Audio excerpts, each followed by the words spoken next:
নমস্কার বন্ধুরা, এমনিতেই কেন্দ্র রাজ্য টানাপোড়েনের জেরে রাজ্যের অর্থাৎ পশ্চিমবঙ্গের জন্য অনেক প্রকল্পের টাকা বন্ধ করে রেখেছে কেন্দ্র সরকার। বিশেষ করে 100 দিনের কাজ এবং আবাস যোজনার মতো বড় বড় দুটি প্রকল্পের টাকা অনেক আগে থেকেই বন্ধ করে রেখেছে কেন্দ্র সরকার। এরই মাঝে আবারও একটি নতুন রিপোর্ট আসছে।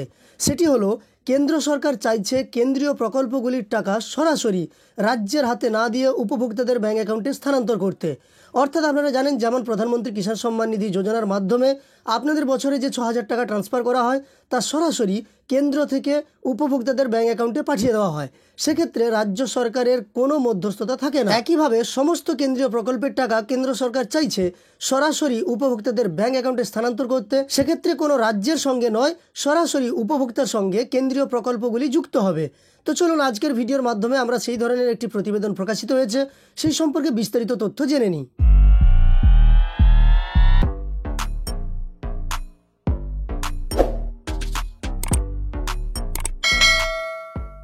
দেখুন, প্রতিবেদনে প্রকাশিত তথ্যে জানানো হয়েছে 100 দিনের কাজের টাকা, গ্রাম সড়ক যোজনার টাকা, আবাস যোজনার টাকা, স্বাস্থ্য মিশনের টাকা সহ নানা প্রকল্পের টাকা বাংলা পায়নি। কেন্দ্রীয় সরকার তা আটকে রেখেছে বলে তৃণমূল কংগ্রেস সরকারের অভিযোগ। সেই টাকা রাজ্য সরকার নিজের কোষাগার থেকে দিয়েছে। সেখানে এবার কেন্দ্রীয় প্রকল্পের টাকা দেওয়ার ক্ষেত্রে নতুন একটি পথ বেছে নিতে চলেছে বলে সূত্রের খবর। এক দেশ এক ভোট, এক দেশ এক রেশন, এসব যখন করতে চাইছে কেন্দ্রীয় সরকার, তখন কেন্দ্রীয় প্রকল্পেও এক অ্যাকাউন্ট ব্যবস্থা চালু করতে চাইছে কেন্দ্র বলে সূত্রের খবর। আর এটা করলে কেন্দ্রের অর্থ সাহায্য চলা প্রকল্পের টাকা আর সরাসরি রাজ্যের হাতে দেবে না নরেন্দ্র মোদীর সরকার, বরং টাকা সরাসরি জমা পড়বে উপভোক্তার ব্যাঙ্ক অ্যাকাউন্ট অথবা সংশ্লিষ্ট দপ্তরের অ্যাকাউন্টে। এখন এটা নিয়েই শুরু হয়েছে কেন্দ্র রাজ্য বিতর্ক, যা সংঘাতের বাতাবরণ তৈরি করেছে।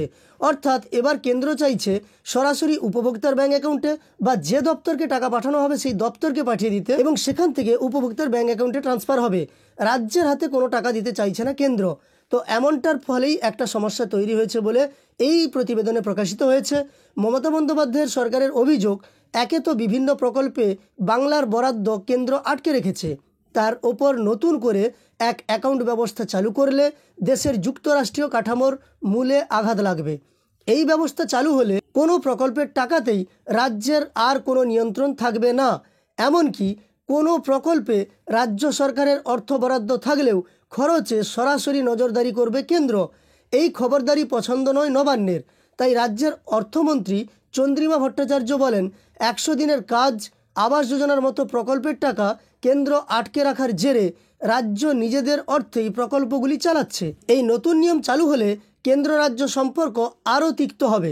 2026 সালে বাংলায় বিধানসভা নির্বাচন আছে, তাই ভোট প্রাপ্তির জন্য কেন্দ্রীয় সরকার আবাস যোজনা এবং 100 দিনের প্রকল্পে বাংলার প্রাপ্য অর্থ ছাড়তে পারে। এক্ষেত্রে একটা ভালো খবর উঠে এসেছে যে যেহেতু 2026 সালে বিধানসভা নির্বাচন আছে, তার আগে কেন্দ্রীয় সরকার প্রধানমন্ত্রী আবাস যোজনার টাকা এবং সেই সঙ্গে 100 দিনের কাজের টাকা ছাড়তে পারে। তাই এখন এই নতুন ব্যবস্থা চালু করতে চাইছে তারা। এতদিন কেন্দ্রীয় সরকার নিজের বরাদ্দ কয়েকটি ধাপে রাজ্য সরকারকে দিত। রাজ্য সেই টাকা খরচ করে ইউটিলাইজেশন সার্টিফিকেট পাঠালে পরের কিস্তি মিলত। এই ব্যবস্থা চালু হলে রাজ্যকে আর সেসব করতে হবে না, কারণ রিজার্ভ ব্যাংকে অ্যাকাউন্ট খোলা হবে, সেখান থেকেই যাবে উপভোক্তাদের কাছে। তাহলে নাম হবে কেন্দ্র দিচ্ছে বলে। কিন্তু এখানে একটা সমস্যা আছে, যেসব প্রকল্পে রাজ্যের অংশ দেওয়ার ব্যাপার আছে সেগুলি থেকে রাজ্য সরকার সরে এলে কী হবে? প্রকল্প পিছু অ্যাকাউন্ট তৈরি করে কেন্দ্র রাজ্যের টাকা সেখানে জমা পড়ার পর খরচ হবে সেখান থেকে। এমনই ঠিক করছে কেন্দ্রীয় সরকার। রাজ্যের হাতে যখন থাকবে না, তখন রাজ্য টাকা বরাদ্দ নাও করতে পারে। সেক্ষেত্রে রাজ্য সরকার নিজস্ব প্রকল্প করে টাকা দিতে পারে বাংলার মানুষজনকে। তাতে একটু হলেও চাপে পড়বে কেন্দ্র। এ বিষয়ে চন্দ্রিমা ভট্টাচার্যের বক্তব্য, আমরা ইউসি দিলে তবে তো টাকা দেয় ওরা, আমাদের প্রাপ্য টাকাই তো কেন্দ্র দিচ্ছে না, সেগুলি তো বিয়ন্ড টাইম হয়ে গিয়েছে, এখন রাজনৈতিক গিমিক করছে। আর বিজেপির রাজ্যসভার সাংসদ শ্রমিক ভট্টাচার্যের কথায়, কেন্দ্রের বঞ্চনা তৃণমূলের একটা রাজনৈতিক স্লোগান ছাড়া আর কিছুই নয়। যাই হোক, শেষের দিকের অংশটা অনেকটা রাজনৈতিক, আমরা সেখানে যাব না। আমরা এই সংবাদের মাধ্যমে যেটুকু বুঝতে পারলাম যে কেন্দ্র সরকার নতুনভাবে এই ব্যবস্থা যদি নেয়, তাহলে রাজ্য সরকারের আর মধ্যস্থতা থাকবে না, সরাসরি কেন্দ্রীয় প্রকল্পের টাকা অ্যাকাউন্টে জমা পড়বে উপভোক্তাদের, কিংবা যে দপ্তর থেকে সেই টাকা দেওয়া হবে সেই দপ্তরের অ্যাকাউন্টে। যাই হোক, আপনি কি মনে করছেন, এই ধরনের ব্যবস্থা চালু হলে সুবিধা না অসুবিধা? অবশ্যই কমেন্টে তা জানাবেন। এই ভিডিওটি ভালো লাগলে একটি লাইক করার সঙ্গে সঙ্গে এই ধরনের তথ্য আরও পাওয়ার জন্য এই চ্যানেলটিকে সাবস্ক্রাইব করে পাশে থাকা নোটিফিকেশন বেল আইকনটাও অল করে রাখবেন।